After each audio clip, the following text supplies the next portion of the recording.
Chapter 1 of 1, verse 1. All right, let's lay a little groundwork. Obadiah. Make a note of Jeremiah chapter 49. You'll get kind of a second witness to what's in Obadiah. Very similar. Obadiah meaning servant of God or servant of Yahweh.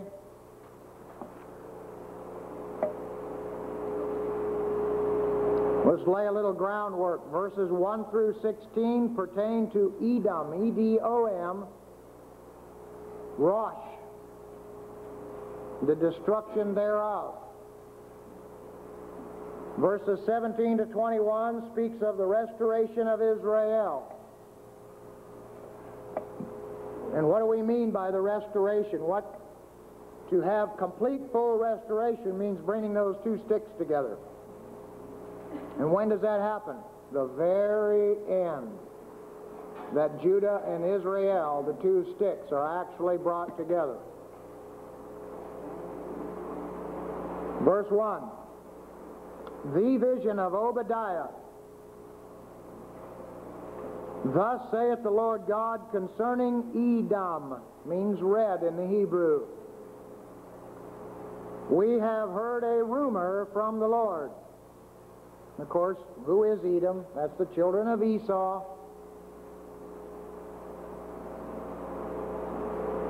And an ambassador is sent among the heathen. That's nations. Sent among the nations. Every time you see that word heathen, it's like it means something bad. It doesn't. It's like heathen kind of equates in our English to barbarian, and that's not what it is. It's heathen just means nations, like Gentile means nations. Arise ye, and let us rise up against her in battle. Keep in mind, the battle of the end days is spiritual. We wrestle against principalities and powers in high places, not against the flesh. 2, behold, I have made thee small among the nations, the heathen. In the Hebrew, it's I've made thee last among the nations. Thou art greatly despised. It's that system, that communism, that anti-God, godless society. 3, the pride of thine heart hath deceived thee. And it did for about 70 years.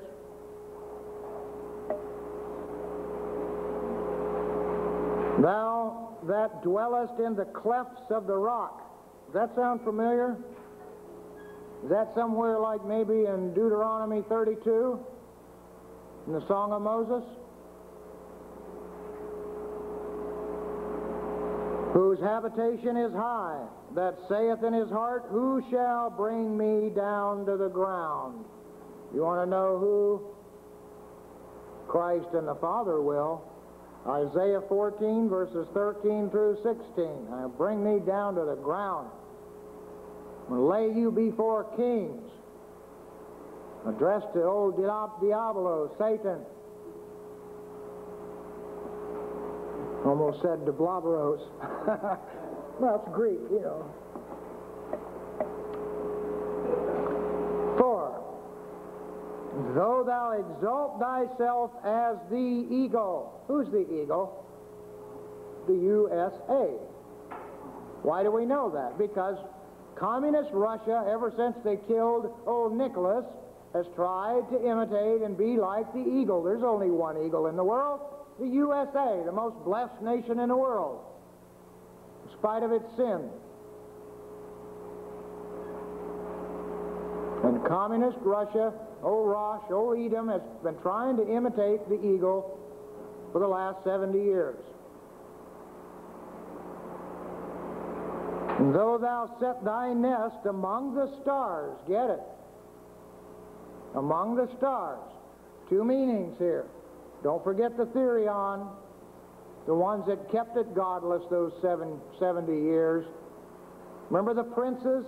You remember the example in Daniel? He's praying his face off to God for 21 days.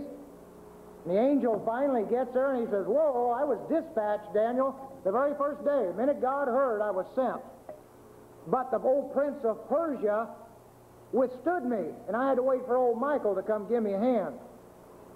But God dispatched me right away. It took 21 days. He must have been way out there.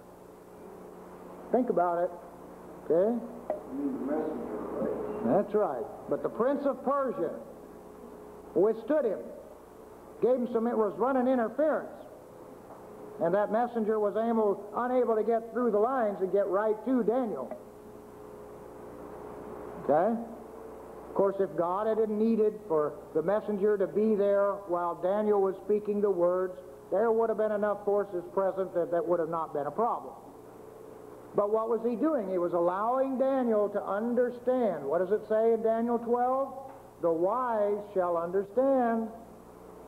So Daniel was allowed to know enough to figure out what was happening. That old prince of Persia, who he really was. Well, those princes, those Therions, have been over communist Russians, kept it godless for 70 years. God prophesied he'd tear it down. He did. What does he say? Thence will I bring thee down, saith the Lord. So he did. Just as he said. 5, if thieves came to thee, if robbers by night, how art thou cut off? Would they not have stolen till they had enough? If the grape gatherers came to thee, would they not leave some grapes? Make a note of Deuteronomy 24:21. Understand, what he's doing is he's saying, hey, even if the thieves came, they wouldn't steal everything. They'd only take till they had enough, and they'd leave the rest. Just like they'd leave some grapes on the vine for the next person to find a few when they went by. But you take everything. You leave nothing behind in your wake, in your path. Edom has always done that. Esau's children. Just like they're going to want their birthright back. Alaska. 6. We'll make a note, too, here of Daniel 11. Read that. It goes right along with this.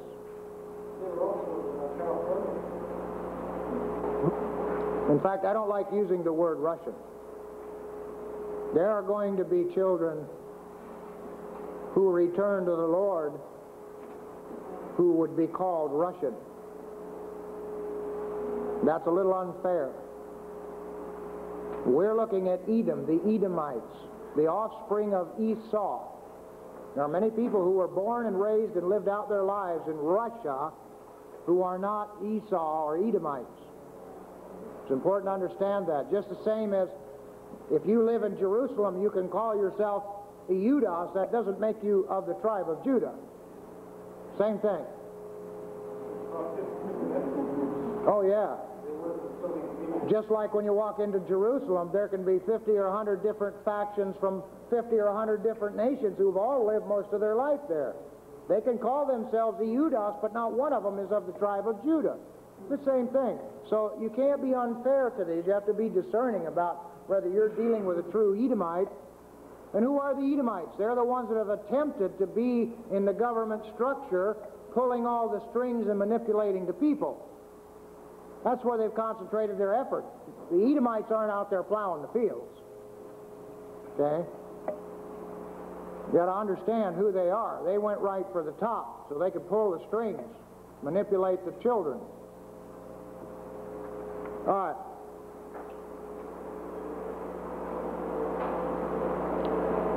6, how are the things of Esau searched out? How are his hidden things sought up? Keep in mind, China, Iran, Persia, it's coming up. All the men of thy confederacy have brought thee even to the border. The men that were at peace with thee have deceived thee. What's he saying? Remember the Warsaw Pact?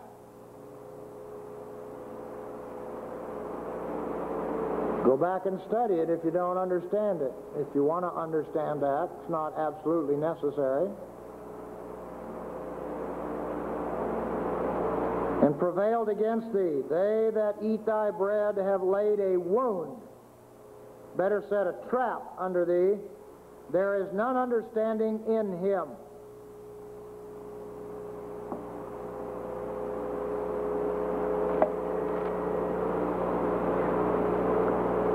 What is it to have none understanding? Think about it. If you have none understanding, what does that mean? You don't possess any wisdom from above. As Proverbs will be quick to tell you, the only wisdom comes from above, from the Father. If you have none understanding, that's zero. Not 1 or 2 or 5, it's 0 if you have none. That means you're totally devoid of God. That's what communism was all about.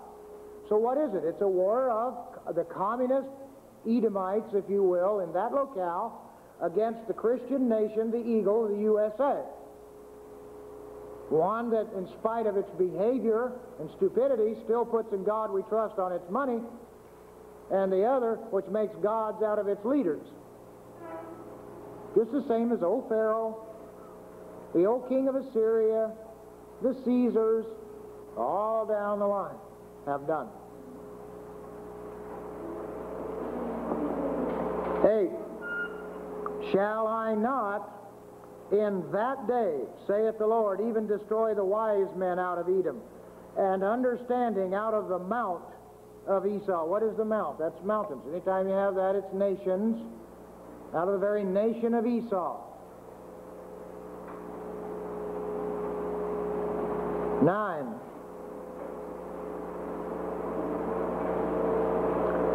And thy mighty men, O Taman. Taman is South Russia, southern. Shall be dismayed to the end that every one of the mount of Esau, or that nation of Esau, may be cut off by slaughter. In other words, he's going to destroy the system, that communistic system. Well, he has. The walls have already come tumbling down. To fulfill the prophecy. A form of it will rear up its head again before very long, but only to accomplish the end time things. Never be what it was. 10. For thy violence against thy brother. Who was the brother? Okay, and we know that Israel, a great portion of it, old Ephraim, and portions of Manasseh, and some of the other tribes, have filtered their way into the North American continent, into the South American continent from Europe, and that they do today, that eagle, represent Israel, the natural seed of Jacob, and the war has always been between Esau and Jacob. Plain, simple, nothing hard. Esau still wants his birthright back from his brother Jacob. So who's he go after? The eagle, us. The only nation of that caliber with unwalled and unfenced cities.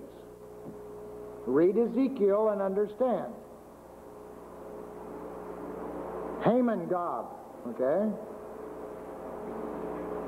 That's when he will come against Haman. It will come against Israel, us, in the Alaskan border from the north.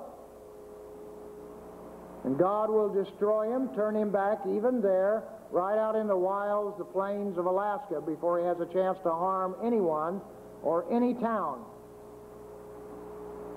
God will do it, not our armed forces.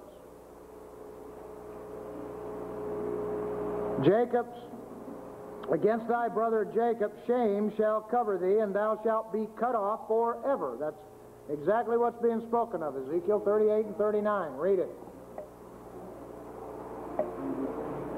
11. In that day, in the day that thou stoodest on the other side, in the day that the strangers carried away captive his forces, and foreigners entered into his gates, and cast lots upon Jerusalem, even thou wast as one of them. Joined against Jacob. 12. It's just like absolutely the stupidest thing we ever did was when we got done with Germany, is to set Russia up. 12. But thou shouldest not have looked on the day of thy brother in the day that he became a stranger, neither shouldest thou have rejoiced over the children of Judah in the day of their destruction. Neither shouldest thou have spoken proudly in the day of distress. That's the one yet to come.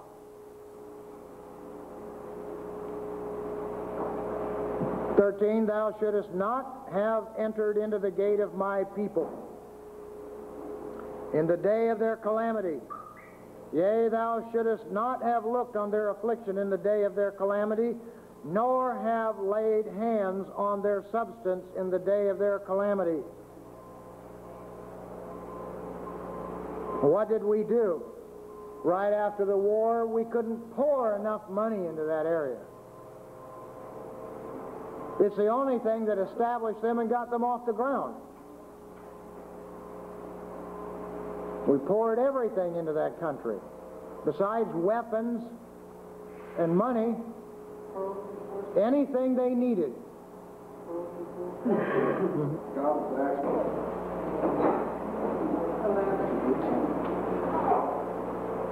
No. 14. Neither shouldest thou have stood in the crossway to cut off those of his that did escape. What's that? Your Berlin Wall. That Iron Curtain, that Berlin Wall that finally was brought down by God, just as he prophesied. That crossway where you cross into one side and there was freedom.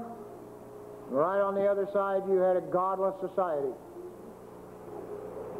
Neither shouldest thou have delivered up those of his that did remain in the day of distress. 15.